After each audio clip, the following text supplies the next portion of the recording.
Macho, boa tarde. Boa tarde. Agora melhorou.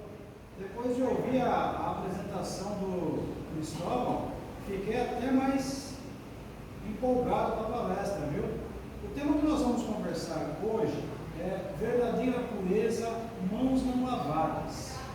Como ele comentou, meu nome é João Marcos, eu participo na União das Sociedades Espíritas, a USE, e também no Núcleo Espírita Amor e Luz, no centro de Carapicuíba. E faço palestra interativa, ou seja, fiquem à vontade para acrescentar informação, para perguntar. Se vocês perguntar, o Cristóvão vai responder com certeza. A Débora que está lá atrás também. Aliás, fico muito feliz de chegar nessa casa e vê-la em pleno funcionamento, que durante a pandemia alguns centros infelizmente fecharam e aqui estão firmes e fortes. Isso é muito bom. Então, vamos dar início?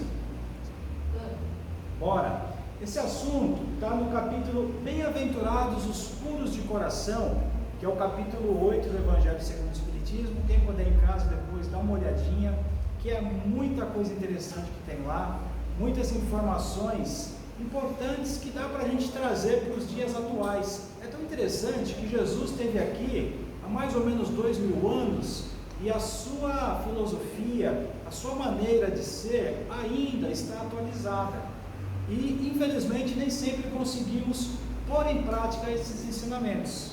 Então a leitura vai nos ajudar bastante. E aí, Jesus, vocês já ouviram falar do Sermão da Montanha? Já? Então, lá no Sermão da Montanha diz o seguinte: bem-aventurados os puros de coração, porque verão a Deus. Aí eu vos pergunto, quem aqui é puro de coração? Levanta a mão. Ih, complicou, hein? Aqui atrás tem algum purinho? Então, percebam como ele coloca a importância da pureza interior para que a gente, quando for para a pátria espiritual, conseguir enxergar a Deus. E aí vamos refletir, o que significa, o que quer dizer o termo bem-aventurados? É estar igual aquela irmã numa praia, sentindo aquela brisa, o ar. Aventurados vem da palavra aventura, que significa felicidade. Nós estamos bem-aventurados? Estamos felizes? Sim ou não? Nem em todos os momentos. É algo que muitas vezes é momentâneo, não dá para você ser 24 horas ali com aquela euforia, com aquela alegria. Só que é necessário a gente trabalhar isso para não deixar a nossa vibração cair. Nossa vibração cai de vez em quando? Sim. Temos que levantar a moral. E aí, bem-aventurados quer dizer bem felizes ou muito felizes. Essa fotinha que eu trouxe é uma pesquisadora australiana que ela pegou a mãozinha do filho de 3 anos e capturou. Ele foi no parque, mexeu nas coisas tal, daí ela guardou e ficou cultivando em laboratório as bactérias, todos os tipos de materiais que estavam ali e deu essa fotinha. Cada item tem uma representatividade. Eu não vou falar para não estender muito, mas é bem interessante, porque a pandemia nos trouxe hábitos diferentes, não trouxe? Tem pessoas aqui de máscara, não tem? E lavar as mãos? Nós lavamos as mãos todos os dias? No pré-pandemia, nós tínhamos outra forma, não tínhamos? Hoje em dia, eu tenho certeza que se olhar na bolsa de algumas moças, vai ter um alquinho em gel, não vai? Aí a gente tira o alquinho e limpa a mão, limpa tudo, e aí a gente para refletir. A máscara hoje faz com que nós tenhamos uma incidência menor de gripe e de outras patologias, independente do coronavírus, não é verdade? Então temos que começar a enxergar o que de bom a pandemia nos trouxe também, em que repensamos velhos hábitos. Quem gosta de ler aqui? Ninguém gosta de ler? Você gosta? Você lê pra gente então? Olha, vocês escaparam, ela salvou todo mundo. Está escrito no Evangelho: enquanto ele falava, um fariseu lhe pediu que fosse jantar em sua companhia. Jesus foi e sentou-se à mesa. O fariseu entrou então a dizer consigo mesmo: por que não lavou ele as mãos antes de jantar? Disse-lhe, porém, o Senhor: vós outros fariseus pondes grandes cuidados em limpar o exterior do corpo e do prato. Entretanto, o interior dos vossos corações está cheio de rapinas e de iniquidades. Insensatos que sois, aquele que fez o exterior não é o que faz também o interior. Qual o seu nome? Paulo. Parabéns para Paula, ó, já fez metade da palestra. E aí, pessoal, percebam como o Cristo, ele sempre pegava a oportunidade e transformava em ação e ensinamento. As pessoas lá, os fariseus, estavam mais preocupados em lavar as mãos e ficar olhando quem não lavava do que o seu interior, do que as coisas que faziam. Então o Cristo trouxe essa passagem muito interessante. Ninguém mais gosta de ler aqui? Calma, não vou puxar ninguém não, olha lá. E aí, também nos trouxe o ensinamento de que não são os rituais exteriores que nos purificam perante Deus. Deus não está preocupado com a roupa que a gente veste, não está preocupado com a cor da nossa pele, não está preocupado com nada disso, mas sim com a nossa essência. E aí eu pergunto para vocês, como está o seu interior hoje? Como nós estamos por dentro? Dá para saber como estamos por dentro? Você precisar fazer uma radiografia? Sim. Nem tomografia? Se você olhar no semblante de cada um, já dá para ter uma vaga noção de como está a pessoa. Se ela está sorridente, geralmente é porque ela está um pouco tranquila. E se ela está carrancuda, com a sobrancelha cerrada, alguma coisa errada tem lá dentro, não é verdade?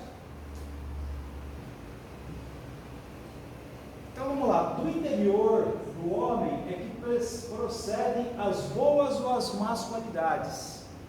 É interessante que muitas vezes começa lá dentro alguma coisa que depois explode aqui fora. E Deus olha o coração e os pensamentos das pessoas, e não os títulos, posição social ou qualquer outra coisa de aspecto exterior. O que conta perante Deus é aquilo que os homens não enxergam, ou seja, a pureza dos sentimentos. Como é que estão os nossos sentimentos hoje? Estão purinhos? Limpinhos, branquinhos? Ou estamos com vontade de torcer um pescocinho? Às vezes acontece, não acontece? Mas aí deixa a vontade passar. Como dizia o Chico Xavier, usa a água santa. Vocês conhecem a história da água santa? Então eu vou contar para vocês. O Chico Xavier, quando era bem pequenininho, vocês sabem que quando a mãe do Chico morreu, os filhos foram todos divididos. Foram cada um para um canto e o Chico ficou com a madrinha dele. E a madrinha era uma pessoa rude, que batia no menino, chacoalhava, puxava o cabelo, ela espetava ele com o garfo na barriga e o Chico não aguentava. Imagine vocês, uma criança pequenininha sendo torturada, batia nele. Uma vez o filho dessa senhora estava com uma ferida na perna e disseram para ela que se um outro garoto lambesse, a ferida ia ser curada. Adivinha o que ela fez? Mandou o Chico lamber a ferida do filho dela. O Chico não aguentava mais. E os momentos de refúgio que ele tinha, ele ia ao quintal, embaixo do abacateiro, e dizia: mãe, apareça. Aí vinha Maria João de Deus, na sua infinita bondade, aparecia para ele e conversava: filho, tenha paciência, só mais um pouco. Ele: mãe, eu não aguento mais. Aí ela disse: filho, use a água santa. E puf, desapareceu. Aí o Chico ficou desesperado: onde eu arrumo essa tal água santa? E lá foi Chico, na cidade, foi na padaria: tem água santa? Não. Foi na botica: tem água santa? Não. Foi no bar: tem água santa? Não. Voltou para casa desiludido. Aí ele chegou, foi para debaixo do abacateiro e pensou: mãe, apareça. Aí Maria João de Deus veio e falou: diga, filho. Mãe, eu não encontrei a tal da água santa. E ela falou: filho, toda água é santa. Quando ela vier te bater, puxar o cabelo, pega um copinho com água,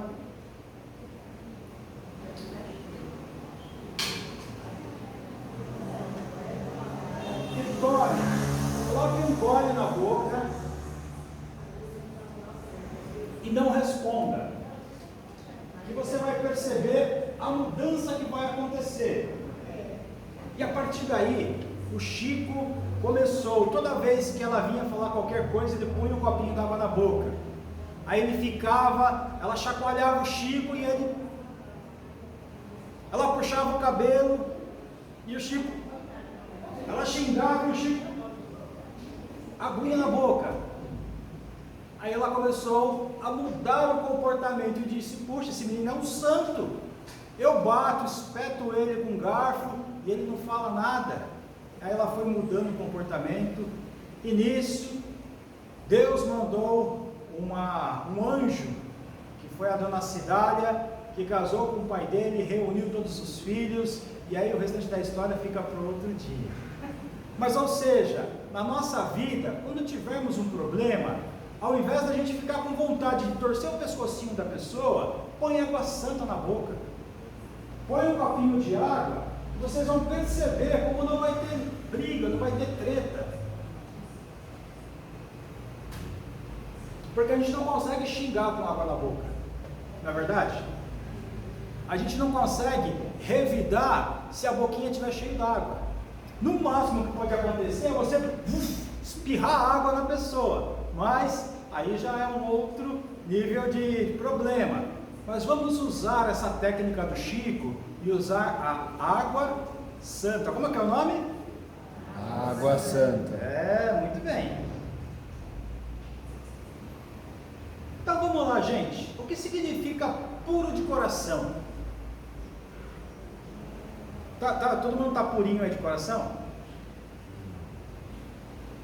Representam aquelas pessoas que são incapazes de pensar mal uns dos outros ou de prejudicar alguém. Todo mundo aqui é assim, né? Não? Eu vou chamar a Salete então. Ó, Salete, o pessoal está com umas coisas estranhas no coraçãozinho. Ou ainda, aquelas que possuem ausência de maldade ou malícia em seus pensamentos. Nós somos maliciosos às vezes? Sim. Olha lá o que o Freud fala. O pensamento é um ensaio da ação. Então precisamos ter muito cuidado, porque é o pensamento que precede as nossas atitudes. Então, o sentimento precede o pensamento e o pensamento precede a ação. Se a gente começar a ter ideia de pensar mal sobre alguém, sobre alguma coisa, precisamos cortar esse pensamento e a partir daí já colocar uma outra coisa na nossa cabecinha, porque a nossa cabecinha, ela é uma máquina, não é? A gente fica pensando tanto coisas boas como coisas ruins. E é esse pensamento que vai preceder a nossa próxima atitude. Faz sentido, gente? Se vocês não concordarem, fiquem à vontade, pode falar, tá? Vamos meditar um pouquinho sobre o que o Cristo disse. que se, a respeito dos escândalos, que sua mão é motivo de escândalo, cortai-a. Alguém já viu essa passagem no Evangelho? Quem gosta de ler mesmo? Ninguém quer ler pra gente? Por favor. O que escandalizar, porém, a um destes pequeninos que creem em mim, melhor lhe fora que se lhe pendurassem ao pescoço uma pedra grande e o lançassem ao fundo do mar. Ai do mundo por causa dos escândalos, porque é necessário que sucedam escândalos, mas ai daquele homem por quem vem o escândalo. Ora, se a tua mão ou o teu pé te escandaliza, corta-o e lança-o fora de ti. Melhor é entrar na vida manco ou aleijado do que quando, tendo 2 mãos ou 2 pés, ser lançado no fogo eterno.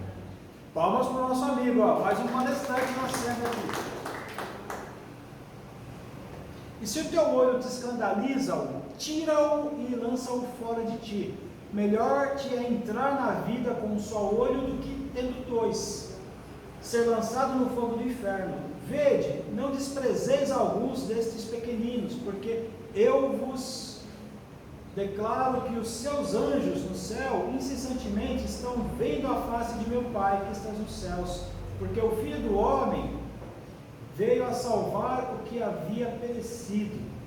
Vejam que bonito ele dizer que os anjos, as pessoas boas, conseguem ver Deus. Lembra no começo da conversa que ele dizia que a pessoa pura de coração poderia ver a Deus? Quando a gente desencarnar, quem será que a gente vai ver, hein?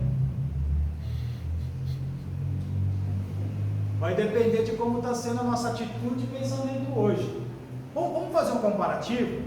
Alguém aqui fala palavrão? Sim. Quando você fala palavrão, ponte que partiu, vai tomar suco de caju. Será que é o espírito do doutor Adolfo Bezerra de Menezes que está do nosso lado? Ou será que é o irmão que está naquela mesma faixa vibratória? Percebam como somos nós que escolhemos as nossas companhias espirituais. Não só espiritual, como material. É a gente que vai optar por quem está à nossa volta. Faz sentido? E aí, lá no Evangelho, a palavra escândalo significa o seguinte: tudo que causa indignação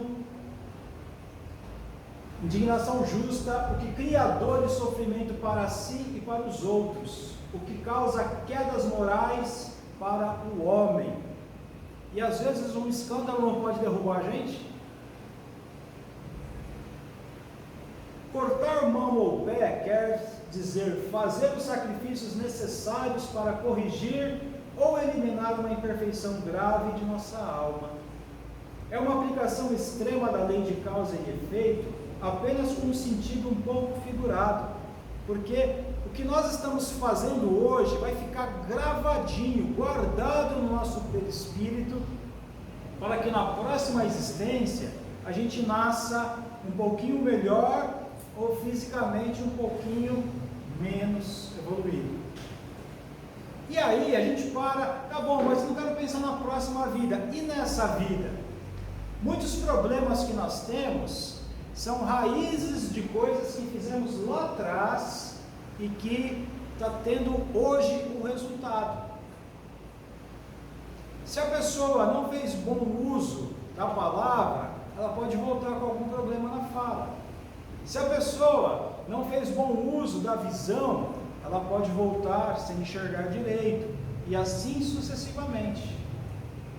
Se ela cometeu excessos de alimentação, enfim, bebida, tal, ela pode voltar com questões gastro e assim por diante. Na terra temos a semeadura, no plano espiritual a colheita. Se plantei algo errado, vou ter que me alimentar desses frutos até que tenha disposição para preparar novamente a terra. Semear a boa semente, esperar o tempo de frutificação para depois poder colher algo melhor. Ou seja, a hora de mudar O cenário é agora, é hoje. É começar a fazer a diferença hoje, para que amanhã estejamos melhores. Certos vícios graves do passado serão corrigidos em novas reencarnações, através das limitações físicas. Mas será que a gente precisa morrer para poder melhorar? Não, a gente pode melhorar hoje, agora. Alguém aqui tem vícios? Não precisa falar, mas também não precisa esconder. E quando eu falo vícios, não são só vícios exteriores que todo mundo enxerga. A pessoa fala vício, o cara está fumando, está bebendo, está cheirando, não. Esses também são vícios, mas existem outros que nós não enxergamos. Alguém me dá um exemplo de um vício que não é visível? Existe? A nossa amiga falou maledicência. Quando alguém fala mal do vizinho, do amigo, do pai, do irmão, do marido, da esposa, isso é um vício? Tem pessoas que têm vício de falar mal dos outros, não tem? Tem mais algum outro vício que a gente não enxerga? Começa com E. Egoísmo. Aquelas pessoas que tudo meu, fica tudo em volta do seu umbigo, não sai dali. Não tem gente que é desse jeito? É também uma forma de vício. E a pessoa que tem ódio, garrei o ódio do fulano, do Bertrano e do ciclano, também não é um vício? É um vício, e precisa ser trabalhado para que a gente viva melhor. E dá para trabalhar o vício? Dá. A questão é outra. Nós queremos abandonar os vícios? É que às vezes a pessoa tem um problema, não sabe que tem, ou já sabe, mas não quer mudar. A mudança é difícil. É a tal da reforma. Alguém já morou numa casa que estava em reforma? É fácil? Imagine você lá deitadinho na cama e o pedreiro quebrando. Pá, pá, pá. Aí você começa a sentir aquele cheiro de cimento, de areia, pedra, ou a tinta que está passando na parede. Não é fácil qualquer tipo de reforma. Isso falando de reformas externas. E quando partimos para a reforma interna, dentro da gente, será que dá para nós melhorarmos? Mas é necessário fazer essa reforma de atitudes e pensamentos. Quando conseguirmos fazer isso, a mudança já está acontecendo. Quem abusa da beleza pode renascer sem ela um dia. Quem usa os olhos apenas para enxergar o mal pode retornar sem visão. Quem usa a voz para amaldiçoar pode retornar sem voz. E quem se utiliza das mãos para roubar pode reencarnar com problemas nas mãos. E assim sucessivamente, gente. E tudo isso, sem contar, estamos falando só de nós conosco. Agora, e os fatores externos que envolvem a obsessão? Opa, olha uma novidade. Não é novidade nenhuma, porque todos nós temos acompanhantes espirituais que estão à nossa volta. Lembra a hora que eu comentei do palavrão? Quando a gente fala um palavrão, será que é o André Luiz que vai se manifestar do nosso lado? Vai estar ali? Bota mais um pesado aí, vai. Não. E quando a gente faz a maledicência, a nossa amiga comentou, será que é o espírito de luz que vai estar do nosso ladinho ali para apoiar a maledicência? Não. Nós escolhemos os nossos acompanhantes espirituais.